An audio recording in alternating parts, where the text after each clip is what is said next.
Olá, minha gente querida, gente abençoada. Estamos aqui seguindo na nossa série sobre família, caminhando para o final e depois vamos ter aí um direcionamento, mais uma série de palavras que possam abençoar a nossa vida. Nossa conversa de hoje sobre família está em Lucas, capítulo 15. E Lucas, capítulo 15, nos conta a história de três perdas: a perda da ovelha, né, a ovelha perdida, a moeda perdida e o filho perdido. Jesus estava contando essas histórias para falar, né, para proclamar ali sobre aquilo que estava perdido e poderia ser restaurado. Dentro das nossas casas, né, nós temos tantas coisas que vão se perdendo, a nossa família, né, vai se perdendo em tantas coisas, mas é uma bênção do Senhor. A bênção da restauração, há uma bênção, sabe, de um encontro, de um final feliz, de uma caminhada feliz.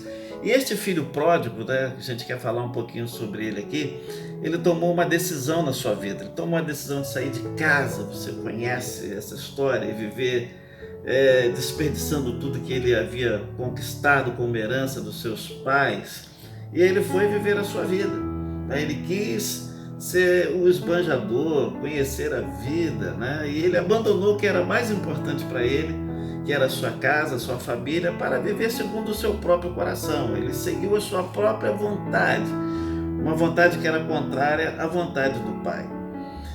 Esse é o retrato de muitas famílias, quando às vezes seguimos certas direções e tomamos certas decisões que estão contra a vontade, que não está batendo com o ideal de uma família, que vai contra até a vontade do Pai, né? Contra a vontade do Senhor. E assim nós vamos seguindo.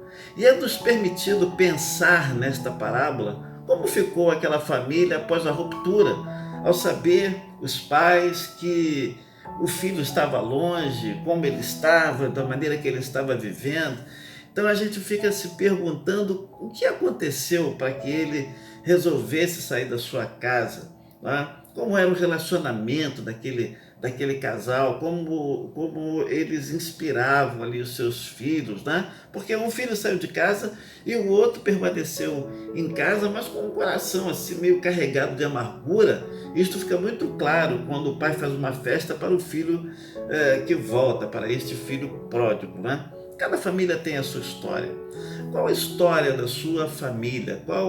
Como é a atmosfera de relacionamento que você vive dentro da sua casa? Porque nós conhecemos pessoas, né, que tem várias histórias, muitas histórias, mas nós conhecemos pessoas que, por exemplo, casaram para sair de casa. Nós conhecemos pessoas que não aguentavam o convívio familiar e foram tentar dar um jeito vivendo da sua própria maneira. Nós conhecemos pessoas, né, que desconsideraram os seus familiares ali. E assim vai seguindo, cada um com a sua história. Uma coisa é certa: o diabo, ele continua investindo fortemente contra a família, para que a família deixe de ser tudo aquilo pelo qual o Senhor projetou. O Senhor instituiu a família para ser bênção. Ele chegou a dizer a Abraão que em Abraão, na fé de Abraão, todas as famílias da terra seriam abençoadas. Então, o projeto de coração do Senhor para a família é um projeto abençoador. Mas as famílias seguem em crises, sabe? As famílias não se entendem, muitas delas, tanto já desistiram da sua família. E esse filho pródigo, ele tem sido levado por uma decisão, por talvez alguma coisa que ele percebeu dentro de casa, ou o anseio de conhecer um pouco mais as coisas do mundo, e ele tomou aquela decisão. Uma decisão equivocada, porque escolhas erradas, consequências desastrosas, né? Então, por um bom tempo, a celebração dentro daquela casa perdeu o som, perdeu o sentido, porque estava incompleta. E é muito legal, né, quando a gente reúne a família no aniversário de alguém. É muito legal quando a gente tem a oportunidade de estar junto em algumas outras datas, como Natal, Ano Novo. Isso é muito legal, né? Mas quando está faltando alguém, não é a mesma coisa. E a palavra que eu gostaria de deixar com você é que nunca é tarde para que a gente volte atrás e lute pela restauração da nossa casa, pela restauração da nossa família. É o que este filho, longe de casa, vivendo a sua própria vida, revela para nós. aquele filho que rompeu com a sua família, perdeu tudo, estava vivendo as consequências das suas más escolhas, né? Da sua má escolha. Então, mas ele tem um momento de lucidez, e ele pensa assim: eu vou voltar. O verso 17, 18 de Lucas, capítulo 11, nos revela isso. Ele diz: eu voltarei para casa. Então ele começa a sua jornada de volta à casa do Pai. Pode ser que você tenha vivido um momento difícil dentro da sua família, mas hoje Deus está dizendo para você: é tempo de voltar atrás. Voltar atrás significa reparar o erro que cometemos. Então, se você ofendeu, volte atrás. Se você maltratou, volte atrás. Se você traiu, volte atrás. Se você desprezou, volte atrás. Se você abandonou, volte atrás. Se você feriu, volte atrás. Voltar atrás significa restaurar os laços que estavam perdidos. E esta palavra, ela está bem baseada aqui. Eu quero deixar com você alguns versículos. Por exemplo, o verso 17 diz assim: quando finalmente caiu em si, disse: até os empregados do meu pai têm comida de sobra e eu estou aqui morrendo de fome. Pense na sua condição longe da sua família. E se você realmente é feliz com aquilo que você perdeu, com aquilo que você abriu mão. Pense que se você realmente é feliz da maneira que você está vivendo, ou está faltando alguma coisa. Então, o filho começou a pensar nisso. O verso 18 nos diz assim: vou retornar à casa do meu pai e dizer: pai, pequei contra o céu e contra o Senhor.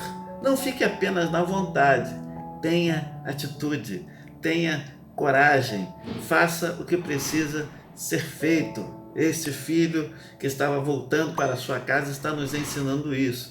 Verso 19 nos diz assim também, olha só: e não sou, vai seguindo, né? Eu não sou mais digno de ser chamado de seu filho. Por favor, trate-me como um dos seus empregados. Ah, querido, que coisa abençoada. Duas coisas nós encontramos aqui seguidas. No verso 18, você percebe que ele confessa o pecado. Eu pequei, sabe? Eu errei. Às vezes é tão mais fácil a gente admitir que errou do que ficar lutando, do que ficar se degradando. Às vezes as pessoas culpam outras pessoas. Não vale a pena, porque é a confissão que traz cura. A confissão traz libertação. E o verso 19, seguindo esta atitude, nos revela a humildade daquele filho, sabe? A humildade, sabe? Olha, eu não sou digno, eu errei, eu pequei, sabe? Mas aí a gente encontra o outro lado, um pai cheio de compreensão e de amor, um pai com atitudes tão nobres e tão abençoadoras. Que você possa fazer este caminho. Talvez você tenha aí se ofendido com alguma coisa, está com o seu coração triste, até mesmo dentro da sua própria casa, mas afastado, distante dos seus queridos. O caminho da restauração é o melhor caminho.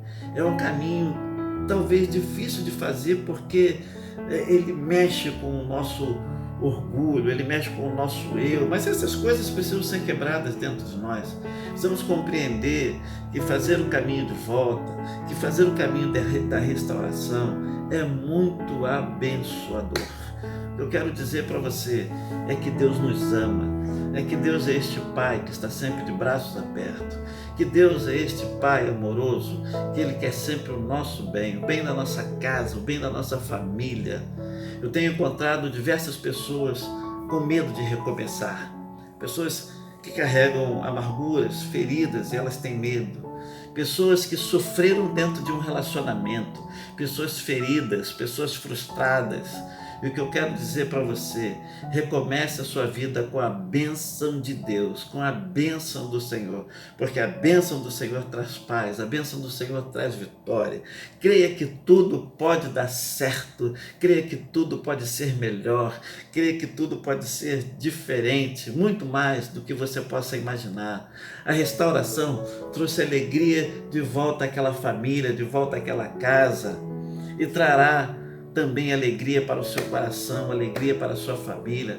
A restauração traz a festa de volta para o nosso coração, sabe? Na nossa vida, no nosso contexto familiar. É tão bom quando nós estamos todos ali carregados de alegria, sabe, com o coração em festa, o coração tranquilo, o coração em paz.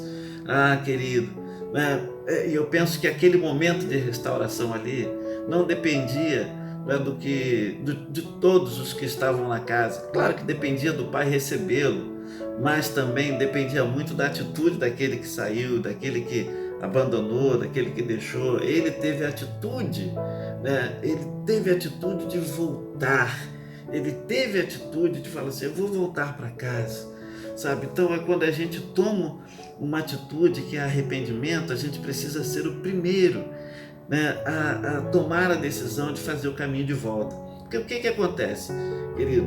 Às vezes nós ficamos cheios de como vai ser, sabe? A gente sabe, né, que foi um deslize nosso, mas como vai ser? É cada um fazendo a sua parte. Se você fizer a sua parte, o milagre vai acontecer. Então, no que depender de você, a história da sua família pode ser outra. No que depender de você, sabe, pode haver uma restauração de alegria, de festa do coração dos seus familiares. No que depender de você, sabe, mesmo estando aí mais tempo dentro de casa, né, e fisicamente juntos, mas quem sabe emocionalmente dentro de afastado um dos outros neste tempo de quarentena. Muitas pessoas dentro de casa, mas cada um no seu canto, sem diálogo, sabe, sem confraternização, sem uma criatividade, né, para estar juntos e conviver esse tempo, né, da melhor maneira possível. Então, no que depender de você, sabe, essa história pode mudar, esta restauração pode acontecer, né, porque às vezes estamos ali, todos debaixo do mesmo teto, mas longe um dos outros. Deus quer abençoar a sua família. Pare de dar desculpas e tenha atitudes, né? E tenha atitudes. Nós temos conversado isso aqui, né, nas últimas palavras que nós ministramos aqui. Então, tenha atitude e se achegue, sabe? Faça a sua parte e Deus vai ajudar. O bom Senhor, o bom Pai, o Abba Pai vai ajudar para que tudo venha convergir para o melhor e para o bem da sua casa, da sua família. Na família, vale a pena qualquer sacrifício. Se for sacrifício, na família, vale a pena qualquer atitude, porque sempre será uma atitude de nobreza, uma atitude de grandeza. Que seja você a ter esta atitude em nome de Jesus. Querido, eu quero fazer um pedido a você, encerrando aqui a nossa palavra, desejando que Deus abençoe você, mas vai lá no sininho aí, dá uma clicadazinha lá para você ser alertado sobre os nossos futuros bate-papos aí, e se inscreva também, dá um joinha aí, né? Dá um joinha aí no nosso trabalho aí, o trabalho que nós temos feito junto com a Igreja Batista Central em Coelho Neto. E a propósito, nestes dias, né, de quarentena, nós temos na igreja 3 turnos de oração. Estamos ali em 3 turnos de oração, todos os dias, 3 turnos de oração. Estamos orando. Se você tem um pedido, coloque seu pedido aí nos comentários, e eles, com muito amor e com muito carinho, muita responsabilidade, estão sendo direcionados para o nosso turno de oração. Que Deus abençoe você, que Deus abençoe a sua casa, com saúde, graça e paz. Fique com Deus, Deus abençoe você. Amém.